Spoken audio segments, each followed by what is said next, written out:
Hello students. तो students आज class में आपका स्वागत है। तो आज स्टूडेंट्स हम बात करने वाले हैं कोऑर्डिनेशन कंपाउंड में एक प्यारा सा टॉपिक है, आईपीएसी नेम लिखना रहता है उप सह संयोजक यौगिकों का।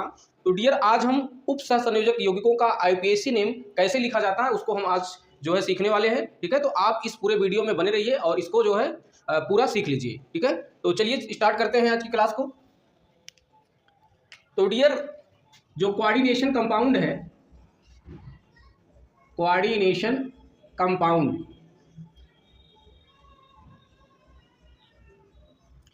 इसको हिंदी में उप सह संयोजक यौगिक कहते हैं।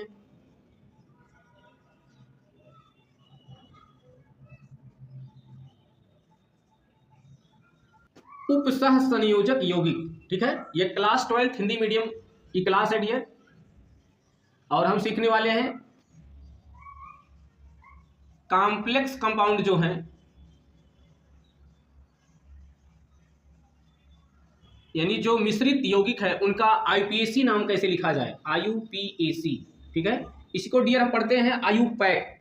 तो डियर जो आयुपैक है इसका पूरा नाम है international union of pure and applied chemistry. ठीक है, तो यहाँ से सबसे पहले जब हम कॉम्प्लेक्स कंपाउंड का नाम लिखते हैं तो उसमें क्या क्या बात हमें याद रखना है। ठीक है, तो हम दो एग्जाम्पल लेंगे और आपको जो है ये यहाँ से आपकी क्लास शुरुआत होगी। ठीक है, तो जैसे मान लीजिए हमारा एग्जाम्पल दिया है K4FeCN6। ठीक है, ये आपका एक प्रकार से कॉम्प्लेक्स कंपाउंड है।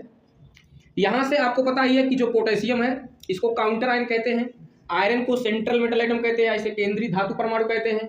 यहाँ पर Cn क्या है, लिगेंड्स है, तथा 6 जो है इसको कहते हैं आपका कोऑर्डिनेशन नंबर, या इसको हिंदी में समन्वय संख्या कहते हैं। ठीक है, तो यहाँ से हमने आपको counter ion, central metal atom, ठीक है, यहाँ से हम आपको लिगेंड्स और कोऑर्डिनेशन नंबर सबके विषय में बता दिए हैं। ठीक है, अब इनका मान लीजिए आपको आईपीएसी नाम लिखना है। तो डियर सबसे पहले आपको ध्यान देना है, इसको तोड़ना है। तो ये अगर आप तोड़ोगे तो यहाँ से देखिए हो जाएगा 4K+ और FeCN6 पर 4- आ जाएगा। यानी आपका यहाँ से जब आप पोटेशियम और इस दोनों कंपाउंड को जब आप तोड़ोगे तो यहाँ से पोटेशियम पर देखिए पॉजिटिव चार्ज आएगा और यहाँ से FeCN6 पर 4- आ जाएगा, क्योंकि आपको पता है कि कोई भी कंपाउंड जो बना होता है उस पर जितना पॉजिटिव चार्ज होता है उतना ही नेगेटिव चार्ज होता है। अब यहाँ आपको ध्यान देना है कि यदि कॉम्प्लेक्स, जहाँ पर जो ब्रैकेट में लिखा हुआ कॉम्प्लेक्स है, ठीक है, जो ये मिश्रित यौगिक है, इसमें यदि ये वैल्यू इसके ऊपर क्या हो जाए, माइनस हो जाए। ठीक है, अगर ये माइनस हो जाए तो डियर यहाँ पर जो केंद्रीय धातु परमाणु है, आपको यहाँ से ध्यान देना है, केंद्रीय धातु परमाणु, ठीक है, यहाँ यदि आयरन लिखा है तो आयरन को लिखते हैं फेरेट। यहाँ पर यदि एल्युमिनियम होता Al तो कहते हैं हम एल्यूमिनेट। आईपीएसी नाम लिखते समय ये नाम आप लिखोगे। यहाँ पर मान लीजिए CO होता तो हो जाता कोबाल्टेट, ये है आपका कोबाल्टेट। अगर मान लीजिए जिंक है तो हो जाता है जिंकेट। ठीक है, अगर मान लीजिए Ni है तो उसको लिखते हो निकलेट, मतलब कि 8 लगाते हैं उसमें डियर। तो यदि आपको कोई भी कंपाउंड दिया हो, कॉम्प्लेक्स कंपाउंड, और उसमें उसका आईपीएसी नाम लिखना हो तो सबसे पहले आप उसको तोड़िएगा। यदि कॉम्प्लेक्स कंपाउंड के ऊपर यदि नेगेटिव चार्ज है तो डियर जब हम आईपीएसी नाम लिखेंगे तो उसमें सेंट्रल मेटल एटम, केंद्रीय धातु परमाणु का नाम हमें 8 लगाकर जोड़ना है। जैसे हमने आयरन का नाम लिख दिया है फेरेट, एल्युमिनियम का नाम रखा है एल्यूमिनेट, कोबाल्ट का नाम रखा है कोबाल्टेट, जिंक का नाम रखा है जिंकेट, निकिल का नाम रखा है निकलेट। ठीक है, इस प्रकार से आपको केंद्रीय धातु परमाणु का नाम लिखते समय 8 आपको लगाना है। ठीक है, अब डियर यहाँ पर यदि मान लीजिए हम एक दूसरा एग्जांपल लेते हैं, जैसे लिखा है आपका ZnNH3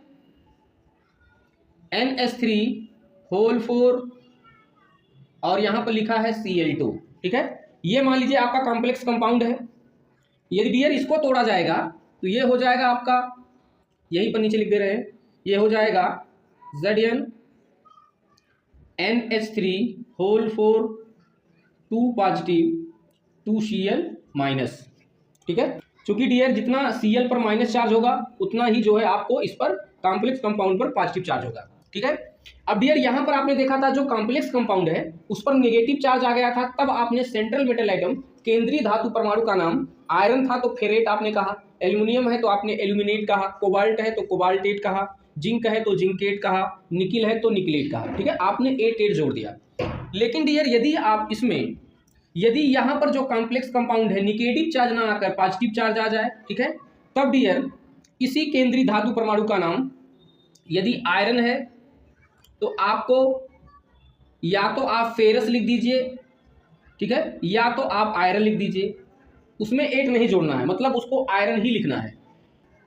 अगर सेंट्रल मेटल एटम एल्युमिनियम है तो आप सीधा एल्युमिनियम ही लिखेंगे, 8 नहीं लगाना है, तब जब ये कॉम्प्लेक्स कंपाउंड पर पॉजिटिव चार्ज आ जाए।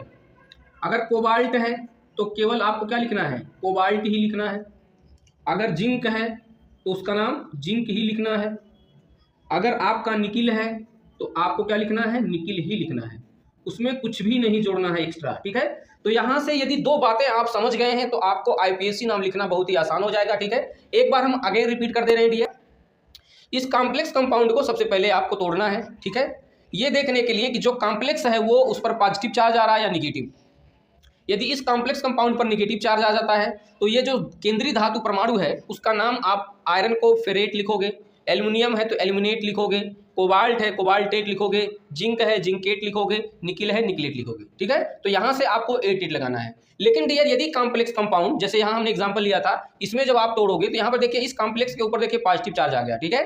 तो जब कभी भी आपको कॉम्प्लेक्स के ऊपर पॉजिटिव चार्ज आ जाए तो डियर आपको जो है यहाँ से जो केंद्रीय धातु परमाणु है उसका नाम Fe को आप सीधा आयरन, Al को एल्युमिनियम, CO को कोबाल्ट, जिंक को जिंक और निकिल को जो है आप सीधा निकिल लिख दीजिए, ठीक है। तो इस तरीके से आप लिखकर जो है आईपीएससी नाम आसानी से लिख सकते हैं, ठीक है। अब हम डियर आपको एग्जांपल लेकर आईपीएससी नाम लिखना सिखा दे रहे हैं, ठीक है। तो डियर स्टूडेंट हमारे पास देखिए यहाँ पर 2 कॉम्प्लेक्स हैं। पहला एग्जाम्पल हमने लिखा है कि यदि कॉम्प्लेक्स कंपाउंड पर नेगेटिव चार्ज आ जाए तब उसको कैसे लिखेंगे आईपीएससी नेम। तो ये सभी जो आप देख रहे हो इन सभी में जो कॉम्प्लेक्स कंपाउंड है इन सभी पर जो है क्या है, नेगेटिव चार्ज आएगा, क्योंकि आपको पता है कि पोटेशियम पर प्लस आएगा और इस पर माइनस। आपको ध्यान में रखना है कि यदि काउंटर आयन पहले दिया हो तो उन सभी का कॉम्प्लेक्स कंपाउंड जो होगा वो क्या हो जाएगा, निगेटिव आएगा। लेकिन यही काउंटर आयन डियर यदि पीछे लग जाए, देखिए इस कॉम्प्लेक्स कंपाउंड के पीछे लगा हुआ सब में, ठीक है। तो जब डियर कॉम्प्लेक्स कंपाउंड के पीछे काउंटर आयन लग जाता है तो कॉम्प्लेक्स जो कंपाउंड होता है वो कैसा होता है, प्लस होता है, ठीक है। तो हमने माइनस और प्लस दोनों का अलग अलग एग्जाम्पल लिया है, ठीक है। और अब इसका हम आईपीएससी नाम जो है इसको लिखना हम सिखा दे रहे हैं। तो यहाँ डियर पहले क्या है, पहले आपको काउंटर आयन लिखना है। तो यहाँ पर देखिए पोटेशियम है तो इसका नाम हो जाएगा पोटेशियम, ये हो गया आपका पोटेशियम, ठीक है। तो सबसे पहले आपको काउंटर आयन का नाम लिखना है। उसके बाद आपको क्या लिखना है, सीएन नंबर यानी समन्वय संख्या 6 है तो 6 को कहते हैं हेक्सा, तो आप लिखोगे पोटेशियम हेक्सा, ठीक है। उसके बाद लिगेंड्स यानी इसका नाम है आपका साइनो, ठीक है।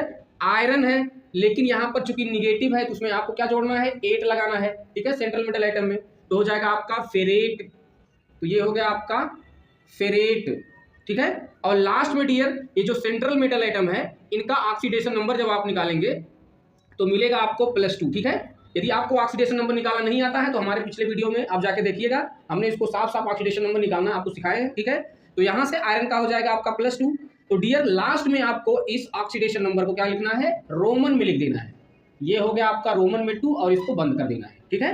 तो इस प्रकार से इसका जो है आईपीएससी नाम आप आराम से लिख देंगे, ठीक है। तो वैसे हम यदि आपको सिखाते कि पहले आपको काउंटर आयन लिखना है, फिर उसके बाद समन्वय संख्या लिखना है, फिर लिगेंड्स लिखना है, फिर जो है आपको सेंट्रल मेटल एटम लिखना है, लास्ट में ऑक्सीडेशन नंबर लिखना है, तो आपको समझ में बात नहीं आती, ठीक है। लेकिन हमने एग्जांपल लेकर आपको समझा दिया है डियर कि देखिए सबसे पहले आपको क्या करना है, काउंटर आयन लिखना है। तो यहाँ पर पोटेशियम था तो आपने लिख दिया पोटेशियम, ठीक। उसके बाद समन्वय संख्या यानी यहाँ पर 6 है तो 6 को कहते हैं हेक्सा, उसके बाद आपने हेक्सा लिख दिया है। उसके बाद डियर लिगेंड्स का नाम लिखते हैं, यहाँ पर साइनो था तो आपने साइनो लिख दिया, ठीक है। आयरन को आप कहते हैं फेरेट तो आपने फेरेट लिख दिया। और लास्ट में डियर इन सभी कंपाउंड में जो सेंट्रल मेटल एटम है, जो केंद्रीय धातु परमाणु है, उसका ऑक्सीडेशन नंबर निकाल के आपको रोमन में लास्ट में लिख देना है, ठीक है। तो इस तरीके से डियर आपको आईपीएससी नाम लिखना है, ठीक है। अब दूसरा देखते हैं, यहाँ पर देखिए काउंटर आयन है के ही है तो आप लिखोगे पोटेशियम, ये है आपका पोटेशियम, ठीक है। उसके बाद यहाँ पर देखिए अब यहाँ पर जो समन्वय संख्या है डियर यहाँ पर 3 नहीं है, यहाँ पर 8 है, क्यों, क्योंकि ये बाइडेंटेट लिगेंड है, आपको बताए हैं, ठीक है, पिछली क्लास में। तो हो जाएगा 6 इसकी समन्वय संख्या हो जाएगा हेक्सा, ठीक है। यहाँ पर बच्चे गलती करेंगे, ट्राई लिख दोगे तो गलत हो जाएगा क्योंकि यहाँ पर सीएन नंबर इसका 3 नहीं है, 2 है। इसमें 2 से मल्टीप्लाई हो जाएगा, यानी 6 है। क्यों? क्योंकि यहाँ पर जो ऑक्सिलेटो है ये जो है क्या है, बाइडेंटेट लिगेंड है, तो यहाँ से 2 से मल्टीप्लाई होकर 6 हो जाएगा समन्वय संख्या। तो यहाँ 6 के लिए आपको क्या लिखना है, हेक्सा। तो पोटेशियम हेक्सा ऑक्सिलेटो, ठीक है, यहाँ पर ये ऑक्सिलेट है तो हो जाएगा ऑक्सिलेटो, ठीक है। और लास्ट में कोबाल्ट को डी लिखोगे कोबाल्टेट, कोबाल्टेट, ठीक है। और यहाँ जब इसका ऑक्सीडेशन नंबर आप निकालोगे तो आ जाएगा जो है +3, ठीक है। अब यहाँ रोमन में लिख देना है आपको 3, ठीक है। अगेन आपको हम समझा दे रहे हैं कि सबसे पहले आपको काउंटर आयन लिखना है पोटेशियम। यहाँ पर चूंकि बाइडेंटेट लिगेंड है तो 3 जो लिखा है इसमें 2 से मल्टीप्लाई हो जाएगा 6, यानी यहाँ पर जो है जो समन्वय संख्या है वो 6 है, तो 6 को कहते हैं हेक्सा, ठीक है। तो पोटेशियम हेक्सा, ये ऑक्सिलेटो है तो इसको लिखोगे ऑक्सिलेटो। सेंट्रल मेटल आइटम जो केंद्रीय धातु परमाणु है कोबाल्ट है तो इसको लिखोगे कोबाल्टेट, ठीक है। क्योंकि हमने बताया अभी कि जब कॉम्प्लेक्स कंपाउंड नेगेटिव होता है उसमें 8 जोड़ते हैं, ठीक है, केंद्रीय धातु परमाणु में, तो हो जाएगा कोबाल्टेट। और लास्ट में इसका जो ऑक्सीडेशन नंबर है केंद्रीय धातु परमाणु का, आप इसको लास्ट में रोमन में लिखकर इसको क्लोज कर दीजिए। तो इस प्रकार से आपको आईपीएसी नेम लिख देना है, ठीक है। नेक्स्ट देख लीजिए, यहाँ पर डियर ना तो आगे ही काउंटर आयन है ना तो पीछे लिखा है, ठीक है। तो आपको कुछ नहीं करना है, यहाँ से समन्वय संख्या शुरू करेंगे तो हो जाएगा टेट्रा, ठीक है। इसे कहते हैं कार्बोनिल, ठीक है। यहां पर केवल निकिल लिखेंगे, निकिल, और इसका डियर ऑक्सीडेशन नंबर क्या हो जाएगा, 0 हो जाएगा, तो यहां से हो जाएगा आपका 0, ठीक है। तो टेट्रा कार्बोनिल निकिल और 0, ये हो गया आपका इसका आईपीएसी नेम, ठीक है। अगला देख लेते हैं, ये हो जाएगा डियर पोटेशियम। यहां पर देखिए ये है आपका बाइडेंटेट लिगेंड, तो हो जाएगा 3 2 जा 6, यानी समन्वय संख्या 6 है, तो हो जाएगा आपका हेक्सा ऑक्सिलेटो एल्यूमिनेट, क्योंकि एल्यूमिनियम है, एल्यूमिनेट, ठीक है।